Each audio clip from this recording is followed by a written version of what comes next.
Good morning, this is Stuart.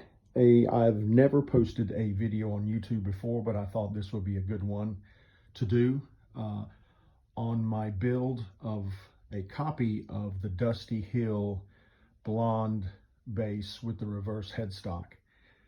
This started off as just a good idea after the passing of Dusty Hill and how much I really admired him and enjoyed listening to him and watching him play.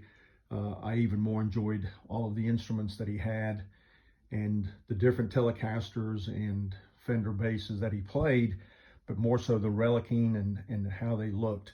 So I decided to make a copy, which I think turned out fairly well, but just wanted to kind of give everybody a little bit of information on what I did. So this started off as all separate items. The body I purchased on eBay from a guy named Rosser Guitars, R-O-S-S-E-R. This is a mahogany body. You can get pine or you can get other different woods. Michael's phenomenal. He built it to the specs that I asked for, since I wanted the electronic cavity in the back, not in the front, as Dusty Hill's bass is. And he cut everything to specs, even with the pickup, and I have a Squier bridge on there, which he also drilled for that as well. So as you can see, everything was put together. The neck I ordered from China, as I could not find a reverse headstock locally. I believe the neck was around about $65, and the body was just a little bit over $100 with shipping and everything. All the parts included the knobs, the electronics, the pots, which I did use 250K pots. The 500 would have been way brighter, and I wanted a little bit deeper tone. And the pickup, I just picked that up from eBay. It was about $25 for a pickup where somebody had replaced their stock pickup, I believe, with a 1/4 pounder. And then everything else I purchased separately. As you can see, the headstock I finished as well. I got the water slide decal and also the hardware for the tuners. And then everything that I did, I ended up aging out or doing the relic on it. And so I just wanted to let everybody kind of take a look and see. The neck has been finished in a oil-based stain that I did to just try to finish that off. I didn't try to weather that out too much. And then everything else has been done and finished and relicked, even down to the cavity cover, which was white on Dusty's bass.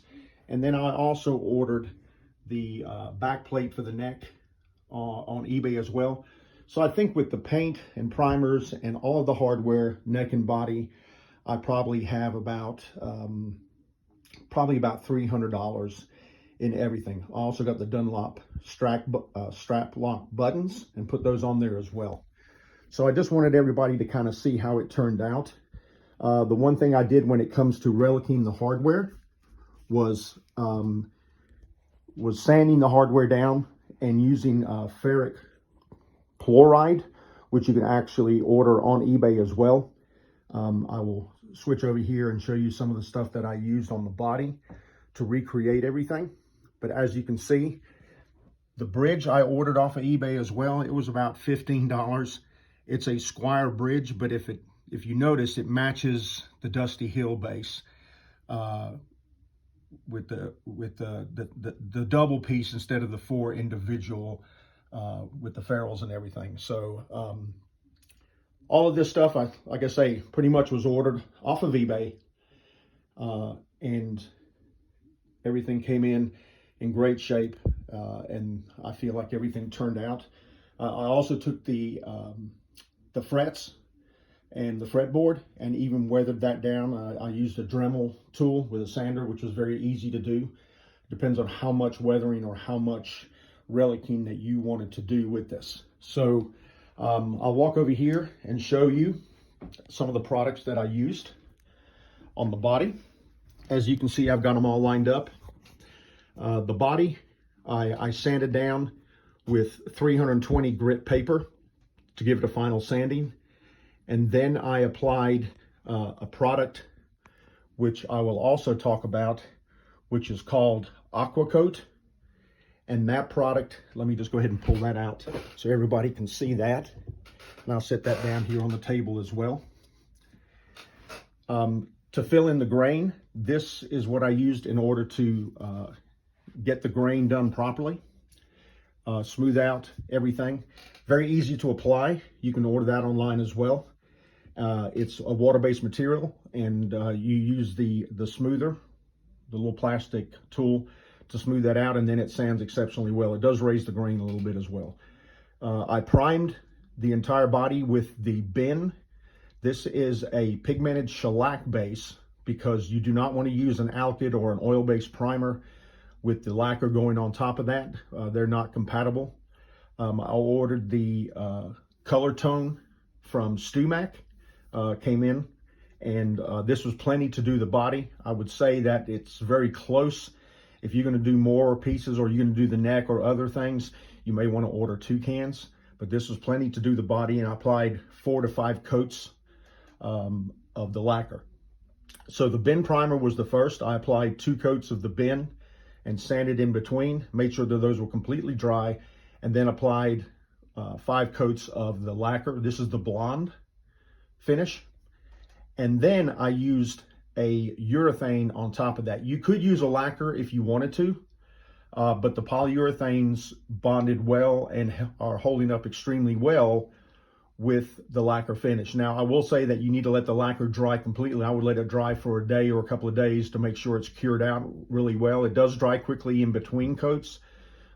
Usually with a couple of hours, I would put the 2nd and 3rd, 4th and 5th coat. But the polyurethane from Minwax works exceptionally well. You lay down thin coats, don't lay down real heavy coats.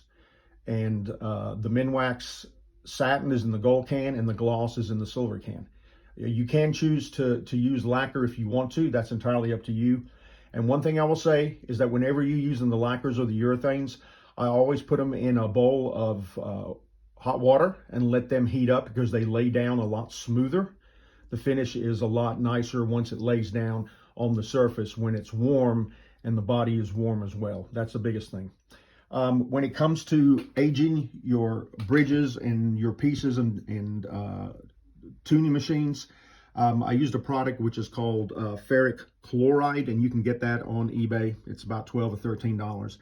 As you can see, the one on the right is a brand new bridge that has not been adjusted, and the one on the left is one that I had that was broken, but you can see how it got aged out with that ferric chloride. So you sand the surface down and then apply the ferric chloride on top of that, and that's what ages out the material. It almost makes it look like it's rusted, which it basically is.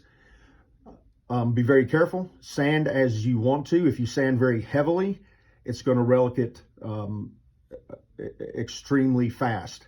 If you want just a slight relic, then you just need to get something like a 220 or 320 sandpaper and lightly sand it. That way it has a very small effect. But overall, I think it turned out exceptionally well. I think I'm extremely happy with it since I can't afford to spend $5,000 on an actual custom Fender custom shop. But this was just a project that I wanted to do, and just a little honor to Dusty Hill and what he did for ZZ Top, and how much I've enjoyed listening to him since I was first started playing the bass. So any comments, please leave them. I hope everybody's enjoyed this, and if I could help anybody do this or give you any kind of pointers, please reach out. I would be happy to share those.